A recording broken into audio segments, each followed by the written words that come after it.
महापालिका निवडणुकांच्या पार्श्वभूमीवरती उद्धव ठाकरे आणि राज ठाकरे यांची आज अखेर पहिली सभा होणार आहे। नाशिकमध्ये दोन्ही नेत्यांची आज पहिली संयुक्त सभा होणार आहे। खासदार संजय राऊत यांच्यासह मनसेचे प्रमुख पदाधिकारी या सभेसाठी नाशिकमध्ये येणार आहेत। या प्रचार सभेमधून निवडणुकीच्या पार्श्वभूमीवरती ठाकरे बंधू विरोधकांचा काय समाचार घेणार याकडे लक्ष लागलंय।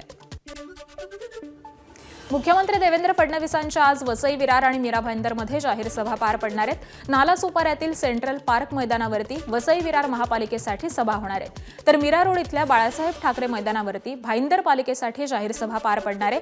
तर अंधेरी आणि चेंबूरमध्ये देखील मुख्यमंत्री प्रचाराचा नारळ फोडणार आहेत। यावेळी ते ठाकरे बंधूंवरती काय टीका करतात हे पाहावं लागेल। उपमुख्यमंत्री एकनाथ शिंदे आज पुणे आणि पिंपरी चिंचवडच्या दौऱ्यावरती आहेत। पुण्यातील उमेदवारांसाठी शिंदेंच्या 2 जाहीर सभा आणि 1 रोड शो आयोजित करण्यात आलाय।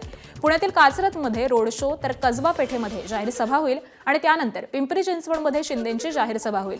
संध्याकाळी कल्याणमध्ये शिंदेंच्या 2 सभा होणार आहेत। कल्याण पूर्वेत संध्याकाळी 6 वाजता, तर कल्याण पश्चिम येथील मॅक्सी ग्राउंडवरती रात्री 8 वाजता शिंदेंची सभा होणार आहे। पुणे आणि पिंपरी चिंचवडमधील सभांच्या धडाक्यानंतर अजित पवार आज सांगली दौऱ्यावरती असतील। सांगली महापालिकेच्या प्रचारार्थ उपमुख्यमंत्री अजित पवारांची मिरजेमध्ये सभा होणार आहे। दरम्यान अजित पवारांच्या दौऱ्याआधीच सांगली पोलिसांनी हद्दपारीची मोठी कारवाई केली आहे, ज्यामध्ये अजित पवार यांच्या राष्ट्रवादीचे प्रभाग क्रमांक 6 मधील सर्वसाधारण गटातील उमेदवार आझम काझी यांच्यावरती हद्दपारीची कारवाई करण्यात आली आहे। आझम काझींसह वेगवेगळ्या टोळीतील 8 जणांवरती हद्दपारीची कारवाई करण्यात आल्यानं अजित पवार या सभेमध्ये काय बोलणार याकडे लक्ष असेल। मिरजमधील अजित पवार राष्ट्रवादीच्या उमेदवारावरती हद्दपारीची कारवाई करण्यात आली आहे। त्यावरती जयंत पाटलांनी हद्दपार केला गेलेल्या उमेदवाराला निवडणुकीमध्ये उभं राहण्यापूर्वीच का थांबवलं नाही असा सवाल उपस्थित केलाय। आम्हाला कुणाचेही समर्थन करायचं नाही, मात्र पोलिसांकडून करण्यात येणारी हद्दपारी ही निवडणुकीच्या आधी का केली नाही, त्यामुळे प्रशासनाचा दुरुपयोग होतोय का असा सवाल देखील जयंत पाटील यांनी उपस्थित केलाय। पहिलं म्हणजे पोलिसांनी किंवा महसूल विभागाने ही हद्दपारी जर केली तर निवडणुकीच्या आधी मग हे काय करत होते? निवडणुकीच्या आधी प्रशासन, पोलीस हद्दपारी का केली नाही हा त्यातला प्रकार झाला। हा आचारसंहितेचाही भंग असू शकतो का हे तपासलं पाहिजे। ते जर गुन्हेगार असतील तर त्यांना यापूर्वी तुम्ही का नाही केली? ऐन निवडणुकीच्या काळात उमेदवार झालेल्या माणसाला हद्दपारी करणं, मला त्यांचं समर्थन नाही करायचं, पण प्रशासनाचा दुरुपयोग होतोय का याचाही लोक विचार करतात। मनसे अध्यक्ष राज ठाकरेंनी दिलेल्या एका मुलाखतीत मुंबईत जन्माला आलेल्या माणसालाच इथले प्रश्न समजू शकतात असं विधान केलं होतं। फडणवीस नागपूरचे, बाहेरच्या नेत्यांना वाटतं इथे प्रॉब्लेमच नाही असं म्हणत राज ठाकरेंनी मुख्यमंत्री फडणवीसांवरती टीका केली होती। त्या टीकेला उत्तर देताना मुख्यमंत्री फडणवीसांनी हसत हसत टोला लगावलाय। तसंच मुंबईचा विकास आधी गडकरींनी, त्यानंतर शिंदेंसह स्वतः फडणवीसांनी केल्याचं वक्तव्य केलं।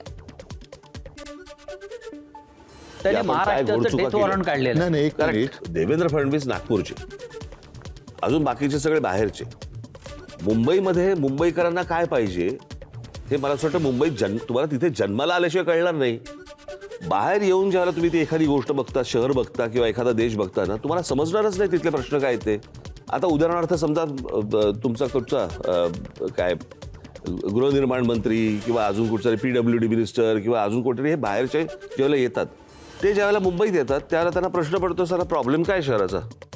राज ठाकरेंनी मला तसे मुंबईच्या बाहेरचं ठरवलेलं आहे, त्याच्यामुळे आता मी सर्टिफाईड नागपूरकर आहे। जे मुंबईला जन्माला येऊन आता म्हातारे व्हायला लागले तरी विकास करू शकले नाही, ते काय विकास करणार आहेत?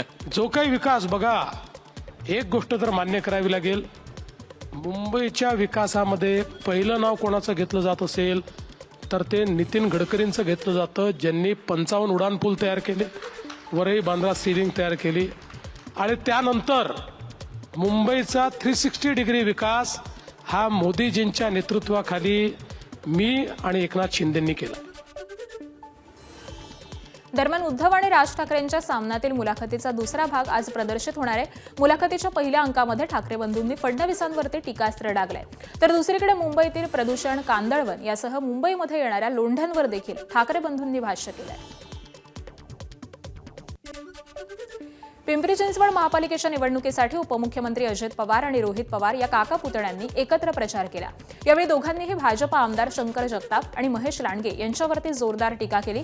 शहरामध्ये KGF चित्रपटाप्रमाणे एक दाढीवाला गरुडा आणि दुसरा बिनदाढीवाला गरुडा हे आहेत आणि दोन्ही गरुडांनी पालिका लुटली, त्यामुळे रॉकी म्हणजे अजितदादा त्यांची मक्तेदारी संपवतील असं रोहित पवार म्हणाले.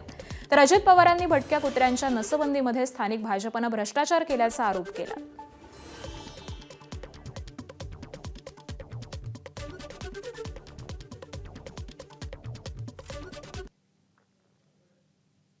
KGF मध्ये आता गरुडा नावाचा जो व्यक्ती होता, त्याचं मायनिंग असेल, तिथला पैसा असेल, तिथले कॉन्ट्रॅक्ट असतील, छोटी मोठी कामं असतील, ह्या सगळ्या गोष्टींवर गरुडा कंट्रोल ठेवायचा. महानगरपालिका पिंपरी चिंचवडमध्ये हे दोन जे गरुडा आहेत हे अशा पद्धतीने इथं काम करतात, चेन करतात, त्यातून पैसा काढतात, एखादा कॉन्ट्रॅक्ट 20% 30% जास्त किमतीने घेतात. ज्या पद्धतीने भ्रष्टाचार नाही तर गुंडागर्दी हे त्याच्या राज्यामध्ये त्या ठिकाणी तो करायचा. त्यामुळे या दोन पिंपरी चिंचवडच्या गरुडांना असं वाटतं की इथं सामान्य लोकांचं साम्राज्य नाही, हे त्यांचं साम्राज्य आहे.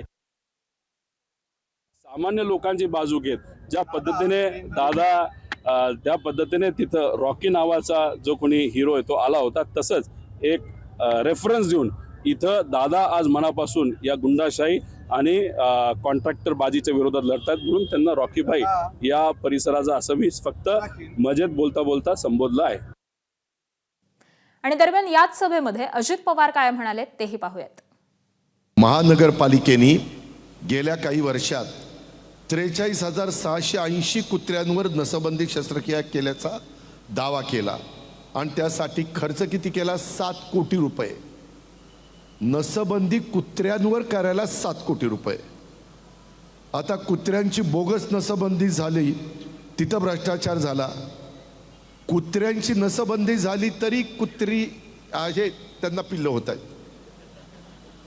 त्या कुत्री म्हणतात अरे ह्याची नसबंदी केली, मला पिल्लं कशी काय होत आहे? त्याच्यात आणि आत्ताच्या कारकिर्दीमध्ये खूप मोठा फरक आहे.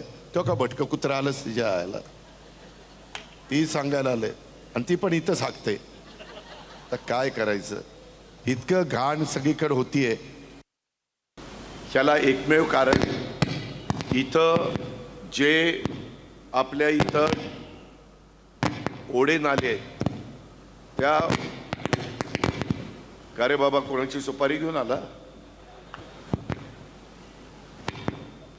त्यामध्ये आपल्याला परभणी महानगरपालिकेतील राष्ट्रवादीच्या उमेदवारांच्या प्रचारार्थ प्रदेशाध्यक्ष सुनील तटकरे यांनी 3 ठिकाणी जाहीर सभा घेतल्या. यावेळी NDAमध्ये राष्ट्रवादी सहभागी झाली तेव्हा आमच्यावरती टीका झाली, मात्र त्यानंतर झालेल्या निवडणुकांमधून आम्ही नेतृत्व सिद्ध केल्याचं सुनील तटकरे यांनी म्हटलंय. तर लोकांचं काम करायचं असेल तर मग सत्तेमध्ये असणं गरजेचं असल्याचं देखील ते म्हणालेत. 14 पासून भारतीय जनता पक्षाबरोबर युती करण्याचा निर्णयाची चर्चा अनेक वेळ पक्षामध्ये झाली होती. आपल्याला आठवत असेल की 14चे निकाल ज्यावेळेला लागले त्यावेळेला आम्ही बाहेर येऊन घोषणा केली, मी आणि प्रफुल्लबाईंनी, की आम्ही बाहेरून पाठिंबा देतो. म्हणजे 14 पासून हे सुरू होतं. 14ला झालं, नंतर मग 17ला मी प्रदेशाध्यक्ष असताना जवळपास मंत्रिमंडळाची शपथ होण्याच्या आसपास आम्ही पोचलो, पण काही कारणामुळे नाही झालं. 23ला आम्ही निर्णय कॉन्शियसली घेतला.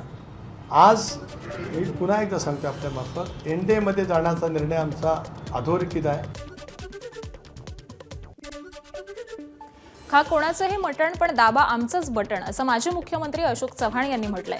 नांदेडच्या तरोडा भागामध्ये त्यांची प्रचारसभा होती, त्यामध्ये त्यांनी हे वक्तव्य केलंय. आमचे उमेदवार काही मटण देणार नाही, पण मतं मात्र भाजपच्याच उमेदवाराला द्या असं आवाहन त्यांनी महसूल मंत्री चंद्रशेखर बावनकुळे यांच्या उपस्थितीमध्ये केलंय. रोज खा मटण परंतु कमळावर दाबा बटन, एवढं काम करा. मटण भाग एका दुसरे मतदान दुसरीकडे असं काय भाग असं हे काय मटण देणार नाही. सगळ्यात मोठा तुमचा नगरसेवक अशोक चव्हाण उभा आहे तुमच्या समोर. हा सेवक मी तुमचा सेवक आहे. या महापालिकेमध्ये सत्ता मला द्या, माझ्या पक्षाला द्या. त्यांचं कान सुद्धा मी पकडू शकतो, यांना उलबईत लावू शकतो. तुमच्या समोर काम तरी केलीच पाहिजे, ही माझी गॅरंटी आहे, देवा भाऊंची गॅरंटी आहे. मुंबई महापालिका निवडणुकीमध्ये बंडखोरी करणाऱ्यांचं भाजपकडून निलंबन करण्यात आलंय. पक्षविरोधी कारवाई केल्याचा ठपका ठेवत 26 जणांचं 6 वर्षांसाठी निलंबन करण्यात आलंय. पक्षातील वरिष्ठ नेत्यांच्या निर्देशानुसार ही कारवाई करण्यात आली आहे. माजी नगरसेविका आसावरी पाटील, नेहल शहा, जान्हवी राणे यांचं निलंबन करण्यात आलंय आणि सोबतच दिव्या ढोले, जयमुरुगन नाडार आणि शोभा साळगावकर यांच्यावर देखील कारवाई करण्यात आली आहे. महापालिका निवडणुकीची रणधुमाळी सुरू असून वेगवेगळ्या प्रकारे राजकीय पक्ष आणि उमेदवार हे प्रचार करत आहेत. नाशिकच्या पंचवटीतील प्रभाग 6 मध्ये ग्रामीण भाग सर्वाधिक असल्यामुळे वासुदेवांच्या गाण्यातून भाजपचे उमेदवार हे प्रचार करत आहेत. आढावा घेतलाय आमच्या प्रतिनिधींनी, पाहूयात. नाशिकमध्ये भाजपच्या प्रचाराला चक्क वासुदेव देखील आता प्रचाराच्या रिंगणात उतरलेले आहे. आपण जर बघितलं तर या ठिकाणी वासुदेव देखील आता भाजपचा प्रचार करत आहे. उमेदवार घरोघरी प्रचार करत आहे, प्रत्येक मतदारापर्यंत पोहोचत आहे आणि त्यांच्या सोबत वासुदेव देखील त्यांच्या शैलीमध्ये भाजपचा प्रचार या ठिकाणी करताना आपल्याला पाहायला मिळत आहे. माझ्यासोबत काही उमेदवार देखील आहेत, आपण त्यांच्याशी देखील बोलूया. तर वासुदेवांसोबत आपण प्रचार करताय, कसा प्रतिसाद मतदारांचा मिळतोय? आपण जर बघितलं असेल तर आज मखमलाबाद गाव प्रभाग क्रमांक 6 आणि भारतीय जनता पार्टीचे 4ही अधिकृत उमेदवार आज आमची पायी फेरी होती. अक्षरशः नागरिक हे बाहेर येऊन आम्हाला शुभेच्छा देत आहेत, आशीर्वाद देत आहेत आणि निश्चितपणे यश आपल्या भारतीय जनता पार्टीच्याच याच्यात होईल असं आम्हाला खात्री आहे. शेतकरी वर्गातला मी यापूर्वी आमदारकीतून भरपूर मी रस्त्यांचे कामं आम्ही करून दिले, त्यामुळं भरपूर शेतकरी या पॅनलवर प्रसन्न आहे आणि ते पॅनलवरती खुश आहे आणि ते सर्व शेतकरी आमच्या पॅनलला मदत करणार आहे. तसेच आम्ही गावातही भरपूर कामं आमदारांच्या माध्यमातून केले, कॉलनी परिसरात आम्ही आमदारांनीतून भरपूर कामं केले, त्यामुळे आमच्या पॅनलला सर्व परिसरामधून पाठिंबा चांगला आहे. वासुदेवांना देखील या ठिकाणी सोबत घेऊन प्रचार करताना पाहायला मिळतं.